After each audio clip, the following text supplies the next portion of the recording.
John Eldredge, how you doing tonight, sir? Yeah, man. Great. Thanks for coming on to the show. Taylor, how you doing? What up? First and foremost, thank you for coming on. You, as our listeners know, have been instrumental to the reason why we even exist, Yeah. and you put a big part of, I would say, this brotherhood aspect and how I realized and opened my eyes to it. You were the person behind that, and mainly your book, Oh, Wild at Heart. I mean, that I can't believe what that has done to myself, Taylor, and Mike. So thank Yeah. you for that. I look I look forward to hearing how the brotherhood piece came into that. Oh man. Awesome. We will tell you about that. There you go. So first and foremost, as our listeners usually know, we're going to do the two questions of terror. So Taylor's going to ask you something that's hopefully crazy wild, and I might as well, probably not, but Taylor, hit him with it. Yeah, so real quick, just to get the brain juices flowing and everything. What was your first car? I had a killer I knew that. I 1968 see. I knew that. Volkswagen Squareback. Okay. Okay. And the thing is, back in the day, in the Volkswagen Squarebacks, the engine was in the back. And so it had this, it had a engine cover, so you couldn't hear it that much. But if you wanted to put dual overhead carbs in it, you had to pull that engine cover off. So it was like driving in a small airplane every day. You had to yell to have a conversation in that car. I I love missed that. that car. That was an awesome car. That's awesome. I knew that you had an awesome answer to that. There was just something in the back of my mind that was like, I knew he had an awesome first car. Now I'm going to try to word my question so it doesn't sound weird. So, or hopefully I can even get it out proper. This is going to be awkward, probably. But if there's something that you've done one time in your life, is it that would make you want to do it again? Like it's something crazy that you've only done it once, but you're dying to do it again. Whoa. What would that be? So, like if you skydived, for instance, and you Yeah, only, yeah. I would go back to Icy Strait in uh Alaska, and I would sea kayak again with the whales. Oh what? man, that is dope. I did not. That is awesome. That's How It was was that? When did you do it? that was killer. It was unbelievable, and we didn't really know. It's kind of one of those touristy things we signed up for, and I thought I was going to be dumb.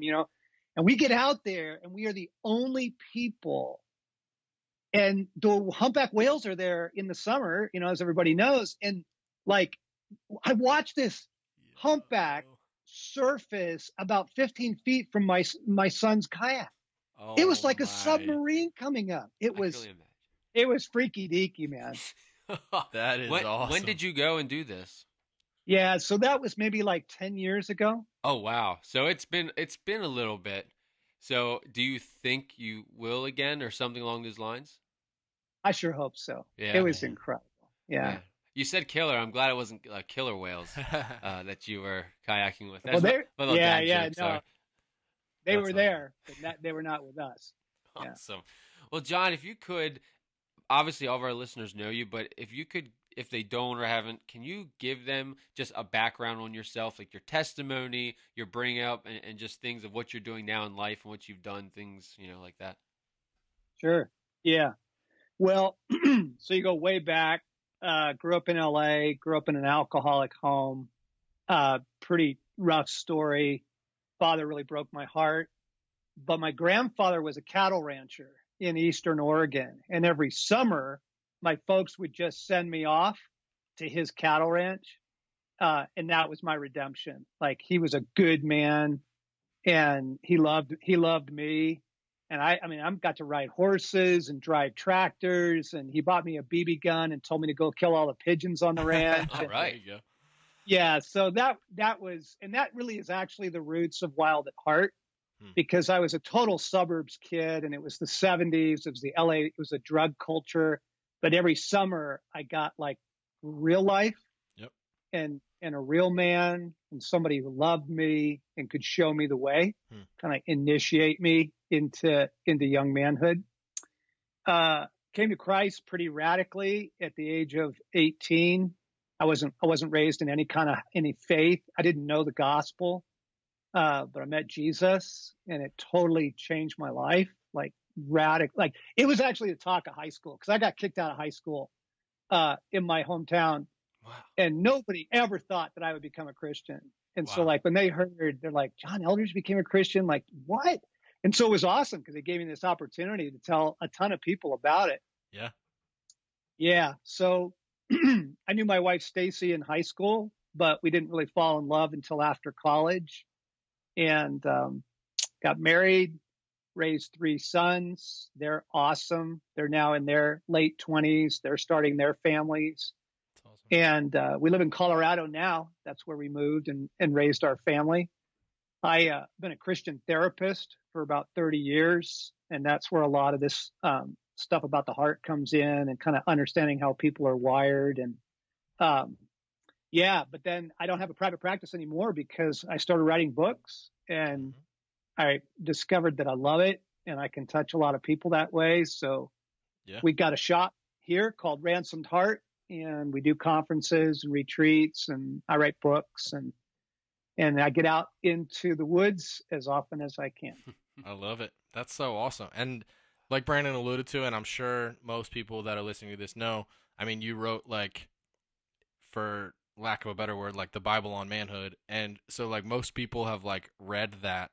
What was, I guess like you mentioned like in your childhood, like going to your grandfather's house, but what was like the moment, if you have one, that was like, I need other people need to hear this. Other people need to get this. Like what happened to me and the Wild at Heart and like the whole start of this whole thing. What was like the moment that was, hey, this is not just impactful for my life, but other guys need to hear this as well? Yeah, that's a really good question. I think we have to go back one previous moment. And the moment is I hate my life. And I'm young. I'm in my young 30s. We've got our first son. I'm in Washington D.C. and I am successful, but I hate my job and I hate my life. And I was in the weeds. Like I had just gotten lost, and it was fear, and it was fatherlessness. I didn't have a father to father me kind of into career and calling and all that. And so a friend of mine, I'm in DC, and a friend of mine says, I'm talking to him about my misery. Like I hate my job, but I'm really well paid. You know, it's that thing. Okay. And he says, well, hey, when you go in a bookstore, like, do you go read like politics and policy and that kind of thing? I'm like, no, I never read that stuff. He's like, well, when you have free time, you're going to go read in the bookstore. What do you read? And I'm like, oh, that's easy. I read stuff on like psychology. I read stuff on the human soul. I read stuff on masculinity. He's like, dude, you are in the wrong profession. So I quit. We moved to Colorado. I got a graduate degree in counseling.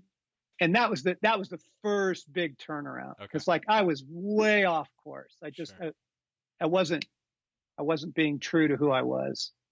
And so then I get a counseling. I'm a young therapist, and I'm listening to these guys. And, you know, it's the typical things, guys coming in with sexual stuff or struggling with anxiety or the gambling addiction. But I begin to notice every guy is the same inside. Whatever the issue is inside, we would always end up talking about the same thing. And that's where Wild at Heart came from. I'm like, this is universal. Yeah. This is true. Wow. I love that is absolutely true. And I as I step back and listen to the path you took to that, if there's any of our listeners that might be in the same situation you were in regards to the money, the financial aspect is right, but the career path they're on is not, how did you take that next step? Like, how was it for you to literally drop everything in the midst of being a new father, go to Colorado, and while you're out there, also get your graduate degree while trying to start this new path? Like, that had to have been a huge moment in your family's life, and a gamble of really trusting God. So how was that? Like, how did you guys go through that? Yeah. Don't be dumb. Don't just go blow up your life. Sure. Because you know, a lot of guys do that. They're like, well, I'm just going to go chase my dream. And right. You got to be really careful with your dreams. That stuff doesn't just happen easy. So part of it was really good counsel, like my friend asking me, you know, good questions. A lot of prayer went into it. Stacy was on board, and that's huge, right? Like if you're married, she's got to be on board, or you're going to really hurt somebody in the marriage. You're going to get hurt, or she's going to get hurt. And then, like you said, like it's God. Like walk with God. Ask Him, seek Him. What do you have for me, Father? What is my mission? Yeah. Because see, we asked the wrong question. What is my career is not the right question. What is my mission is the right question, right? You are a warrior. You have a mission. What's the mission? And then you can work out the numbers. I love it. And you said warrior, so one of my favorite quotes from your book, Wild at Heart, is every man is a warrior inside, but it's their choice if they want to fight it.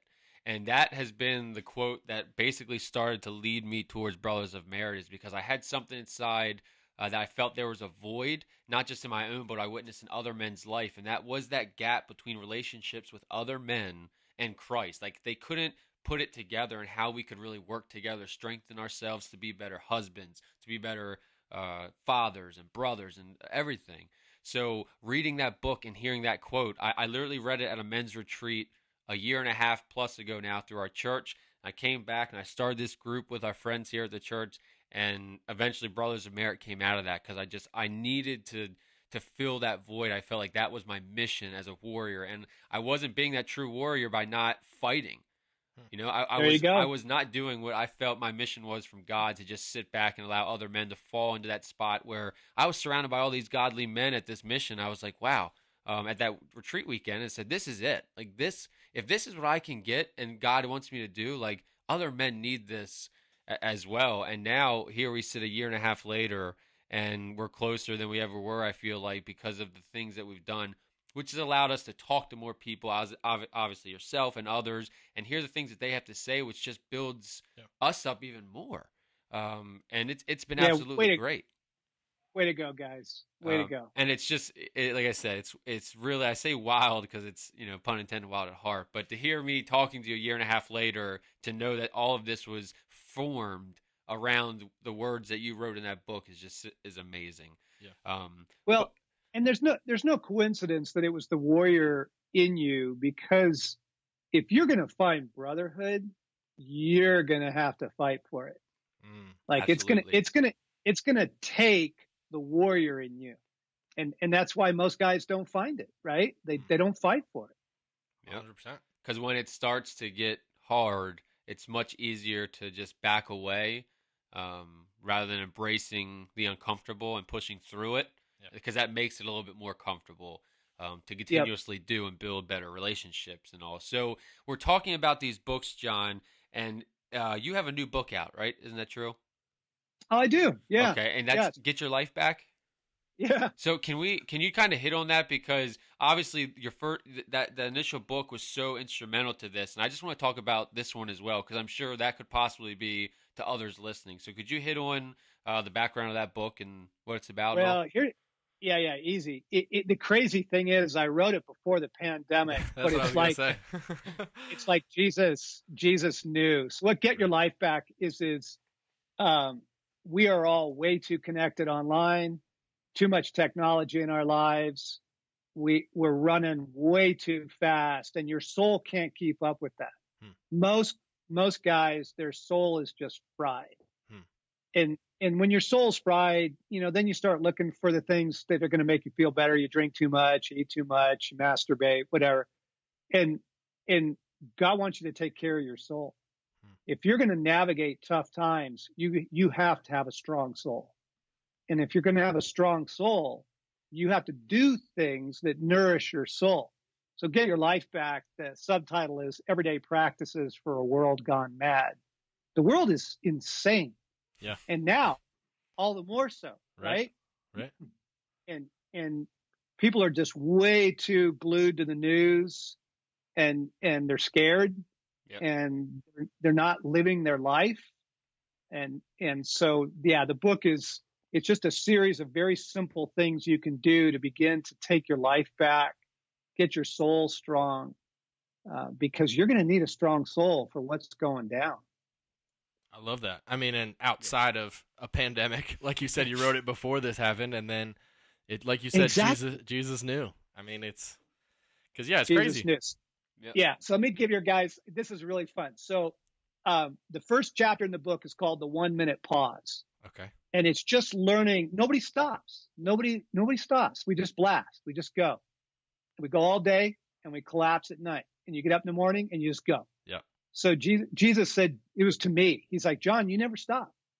And so he started teaching me to just do this 1 minute pause during the day. It's just a reset, dial back into Christ. What are you saying? What are you doing? So we built an app. This was before the pandemic, called the 1 minute pause, because people needed help. Like, how do I do that kind of thing? So this app, it's free. This app is going 1,000 downloads a day right now. Wow. Because people are anxious. Do you? Yeah, Mike does. Mike just said I have. I use it every day. All right, there you go. He's going to tell you this thing is super helpful because it centers you again in Christ. It helps you dump the stress. It helps you get your focus back on God for a moment. And he is right there. He's ready to meet you. And so when you get everybody all spun up like they are right now, they're scared. They're glued to the news. They're full of, speculation about the future. Learning to do simple things like the 1 minute pause is your rescue. It's like the way out. It's the door out of the madness. Wow. That's awesome. And John, what? Gonna go download. Right. I won't do it right now. But. It's funny. Mike was I'm like, serious, man. This thing is a lifesaver. I have it. What was your breaking point? And I guess it's a kind of broad question, but like for this book, like obviously this is something that has happened over time. It's progressed with technology. However, where was that line in the sand you drew and you were just like, I need to write this book because I saw X, Y, and Z? Or what made you say, let's do this? And did that come, and I'll piggyback on that real quick before you answer, because one of the things that I was thinking is, I'm sure you're an incredibly busy guy as well. Like, did that come, and this is a vulnerable question, but did that come from looking at your own life, or was that looking at everyone and saying like, oh, the world's crazy and they need help? No. That's BS. If you don't talk about your real life, you're faking it. And I love it. And that's crucial to brotherhood too, right? You can't fake it. Vulnerability. Totally. So I got cooked by an insane pace of life. I love to get stuff done. I love my job. I love to kill it, but I was just over the top and too much email, too much texting, way too much time online, running fast, not taking care of my soul. And here's where it came down. So Stace and I have little tiny grandchildren now. We've got like little 1-2 year olds. And I realized I couldn't play with them for more than like about 5 minutes. And I wanted to check my phone. And I'm like, John, that is jacked. I mean, you can't play with your grandkids. You got to check your phone. Like, what is with you? And I realized, whoa. Like, we have all been trained to live way too plugged in and way too fast. Everything is, more, faster. That's what it's like to live in this world. More, faster. Yeah. So that's when I just went time out. Like Stacy had bought me a mountain bike for Christmas. I hadn't ridden it in like 5 months. And I started looking at all these symptoms of like, your soul is not well. Like you are fried. And so I didn't even think about writing a book. I had no intention of writing this book. Yeah. I needed to go do some things to get my soul back. Sure. And they proved to be so helpful. I started sharing them with my friends and it proved really helpful for them. And then I'm like, oh, okay, this is a book. Like this is, let's go help some people. Right. I love that. I mean, it's the same, like what everything was saying. Like I almost interrupted you when you said like, good job to us with it. Like, I mean, God's the one working here. Like we don't deserve any credit. Like it's the same, like with what you're saying, like he was working in your life and he like was able to then move that on for everybody else. So I love that. Yeah. And how you've mentioned your wife now a few times, Stacy. How has she been throughout all of this? Like, has she been your rock and that firm like foundation you've needed to get through everything in life and all? Because sometimes we forget to talk about our the wives and all. So how has she been through everything? Yeah. Yeah. Jesus really brought us together. In fact, here's a fun story. So I was actually an evangelist in high school for atheism. And I would hunt down Christians and talk them out of their faith. It was like Saul before Saul became Paul. Right. And Stacy was one of those people. and she had kind of a young Catholic faith, and it was very sincere, but it was very young.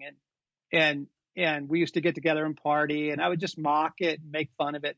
I'm saying this with regret. Like, Sure. you know, I was a dick. I was a dick. Okay. Right. Yeah. But here's the cool part of the story.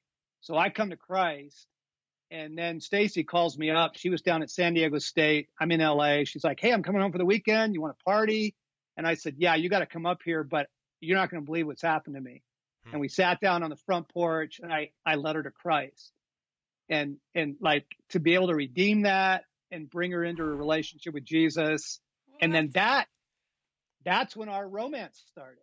So God really brought us together, and we're 30, let's see, where are we? We're 37 years this year. Congratulations. And it's what I want to say is it's worth the fight. No marriage is easy, but it's worth the fight.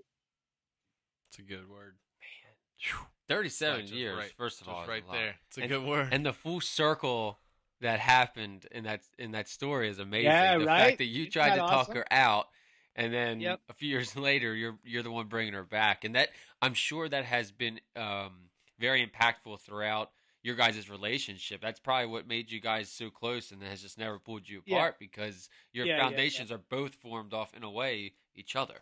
Yeah. Yeah, and off of Jesus. Like 100%. we were full throttle in love with Jesus. I love it. That's so awesome. So this is a hard transition. I can't come up with any clever way to move out of here. But so we, like, obviously we talk about brotherhood and everything like that. I know that you talk about that. You mentioned that there's tons of like videos and stuff that I've seen from Ransomed Heart that talk about brotherhood and your retreats and things like that. So just real quick before we get into your advice, but just what does like brotherhood, I guess, like, mean to you in regards to someone's walk, a man's walk? I know you mentioned like your friend who helped you figure out your calling and things like that, but what does it mean in regards to you and your life, but also like enriching your soul and things like that? Yeah, it's you know, when you think about it, it's part joy, because it's got to be joy. You got to like play together. Yeah. You know, and so you got guys that you love doing stuff with, you know, whether it's, you know, road trips or shooting hoops or whatever it is. Part of it's joy. Part of it is companionship. You're just not meant to walk alone, and your wife can't be your best friend. Like, she really can't. You know, you can't be her best friend either, right? Like, she's got to have girls and you've got to have guys. It's just really important. But then something more core, and I'm trying to find it right now. And I think the more core thing is, you are a warrior in a world at war. And this war is designed to take you out. It really is, guys. Like, and you look around, most men are taken out. They are. Yeah. They're either there is some addiction, or they're, you know, in depression, or they're just isolated. They're just taken out.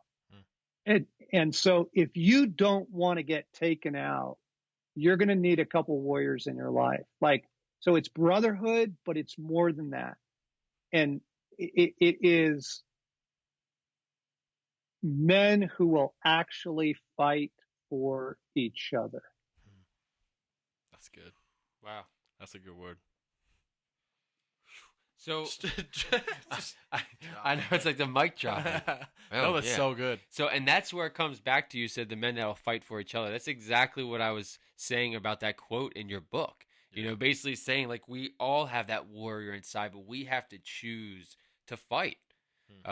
So we have to fight for each other, because that's exactly what it's about, because everything we're exposed to in this world at our fingertips at any minute of the day, wherever we need it, because is Satan's way in to separating us. And separating us is not only from each other, but that then separates us from our wives. That separates us from our children. That puts the phone in our hands where we can't even get to our grandchildren. So it's paramount that we really, and I say practice, but I mean it, it's practicing this brotherhood, because when you practice something on a daily basis, it then becomes just something that you're good at. Yep. You know, Michael Jordan didn't become the best basketball player. LeBron James or Kobe, like, they didn't become the best because they sat around and didn't practice.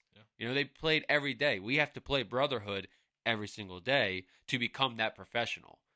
Yep. So everything you say is hitting exactly on why we're here. Yeah. Right Um, on. so what is your advice on brotherhood then As to, we to wrap up segue here. right into it? Like, what could you tell our listeners and how they should go about it, or what could help it, or whatever you can offer to Well, a couple things. First off, you've got to find a couple guys that want what you want, Yeah. because if they're not in, you're just going to be dragging dead weight. It's not going to work. And so there are men, let me clarify them? this. Yep. There are men who are your mission, and then there are men who are your brothers, and they're not the same thing. You know, there's guys in your life that you know that God put them there because you're supposed to, go after them, maybe lead them to Christ, maybe help them with their life. But they're more like your mission. Hmm. But your brother is somebody who you're shoulder to shoulder with. Your peers. You need peers, and people that look at life the same way you do. People that want what you want. Otherwise, guys, you're just going to bang your head on the wall. Yeah. You're going to burn out on it because just not a lot of guys want that. Hmm. And then the other thing that I would say in terms of what's my advice is you need to know each other's story. Hmm. You've got to tell each other your story. It's like the first thing you do when you start hanging out together is tell me your story. I mean, your life story, because unless you know a man's story, you don't know why he does things. Right. It's like, why doesn't he take that promotion? He's so talented. I don't get it. Or how come he won't date that girl? Like, she's amazing. Why won't he do that? But when you hear his story, Hmm. you go, oh, I know exactly why. Right. And then you can really fight Right. for each other. Okay. So like, Hmm. you got to know each other's story. That's very unique because Love that. out of all the episodes and interviews that we've done, John, you are the first one to bring that sort of lens to it in regards to just being flat out and being like, I need to know your story. Like, no one's really worded it in that way of just being straight blunt. Like, dude, I need to know who Yep. you are. Yep. Like, we're friends, but I really need to know Yep. where you're at, because why you're there, your story is gonna help me dictate and learn how I can Yep. help you in things. Exactly. Yeah. It's So awesome. I mean, like literally, you got a small group of guys. You got a band of brothers. There's 3 or 4 or 6 or whatever. You sit down around a fire, Mhm. and each guy gets one night. And you go, tonight is Ted's night, and Ted, tell us your story. And he gets an hour or an hour and a half, and he gets to tell his story, right? And you get to ask questions, and you're like, wait, what? Like, you moved 20 times because your dad was in the military? What was that like? And he doesn't even know it because when it's your story, you're too close to the trees. You can't see it. Yeah. And you go, oh, maybe that's why you never had any friends growing up or whatever. You're like, Sure. you can really, really, really fight for each other when you hear each other's story. And it also gives you an enormous amount of compassion for a guy. Yeah. That when, a lot of times you meet a guy and you're like, yeah, I don't know about this guy. I don't Right. know. Right. And then you hear his story and you're like, oh my God, like you're a miracle. Like, I can't even believe you're walking. Like, I have so much more compassion for you when I know your story. Yeah. Gosh, I love that. Now, and John, what would be your more advice on how could men reach out to other men? I love hearing our interview, like who we interview. I love hearing how they explain like what their techniques or what their beliefs are on how to reach out to a man. If you eye and think, oh, that could be someone that mentors me, or that looks like someone I should mentor. What's your advice on how to reach out to them? Well, okay, those are very, very different categories, right? Right. So, somebody, you ought to have an older guy in your life. That would be a really smart thing. If you want somebody to mentor you, I would literally just go ask them and say, hey, I'm a squirrel and I need some help, man. I respect you. I've watched your life. I admire you. Would you spend some time with me? Can we hang out, get coffee every week? Right. I ask him, just ask him flat out. Don't hide what you're asking for. Just ask him. And then guys that you're going to go offer some mentoring to, that's a whole different thing. That guy you go to and you say, "Hey man, how you doing? How are things going? How's your life going?" Right? Like, show some compassion, ask a vulnerable questions. How you doing? And if he's open and says, "I'm not doing well," like, tell me about it. What's going on? Like, is it school, girls? What's happening here? Right? And oh my gosh, like, that's how you begin to show him you are there for him. Sure. Right? Those are very different things. Right. But I want to point out again, but neither of those guys are your brother. Yep. Right? A brother, right? That's what I was just about to ask. So then what's your advice then? Like, we have that, but then like that parallel relationship. What's your advice on like the guy who hears you say you need people who are in your life and are like, you're not dragging dead weight? Like, what do you say to the guy who's listening to that and who's thinking right now, the only people I've ever found are the guys that I'm pulling dead weight? Good question. Yep. Yeah, exactly. Well, you pray for it. You ask God for it, because it is something that you're going to have to. It has to happen supernaturally. God's got to bring you together. That's good. You can't fabricate it, right? It's got to be real. But honestly, here's what I would do. If you got a guy that you think might be a brother, give him Wild at Heart and see what he does with it. Okay. And if he comes back to you and goes, "OMG, like I am in," then you got a brother. Yeah. He comes back and he goes, "Nah, I don't know, man. It was okay. I didn't really like it." Like, gone. Like, you're gone. Like, don't waste your time there, because that guy's going to be the dead weight. And it's wild that that's the book that we're using for this, and you're the one that authored it. No, I so love it. That's absolutely right. Yeah. And John, thank you so much for that advice, because I know the mentorship versus mentoring and all is completely different, but that's why we ask these questions, because we love to hear the different answers and different ways that we can go about it, because we all need that person in our lives that we're mentoring, but we also need that person that's been there and done that in a way that they can help us through it, because they know, looking at us, yep, he's going to encounter this or he's going to encounter this. Like, how can I help prepare him or help him through it, and lead him to have Christ centered through everything? So I love those answers, and thank you so much for taking your time out. 100%. We know you're extremely busy, but coming onto our show and letting our listeners hear what you have to say. And if you want, is there any way you want to plug where our listeners could find you, whether it be your social media platforms or any books that you might even recommend that might not be yours, but just something that our listeners can take away to where to find more material from you or anything like that? You know what? Honestly, I'd go get the 1 Minute Pause app. Okay. It's free. It's free. Yep. It's iPhone and Android. Like, seriously, that's like the simplest step in the world, but it will be such a lifesaver during this crazy pandemic. And then during, whenever they let us go back out and be real human beings, it's still going to be hard out there. 100%. Right? Yeah. This thing isn't going to bounce back right away. So you want to do some soul care, get the app.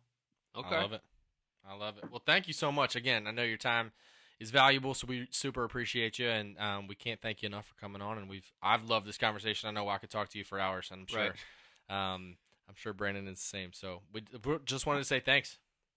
I really, really enjoyed it too. And the good news is I'm not that crazy busy anymore. That is. I used to be that guy. Right. But I'm not that guy anymore. Well, that's humbling to us by you saying that, because you're not that busy anymore, but you're still giving us your time to come on our show. So that's very humbling for us. So thank you for coming on.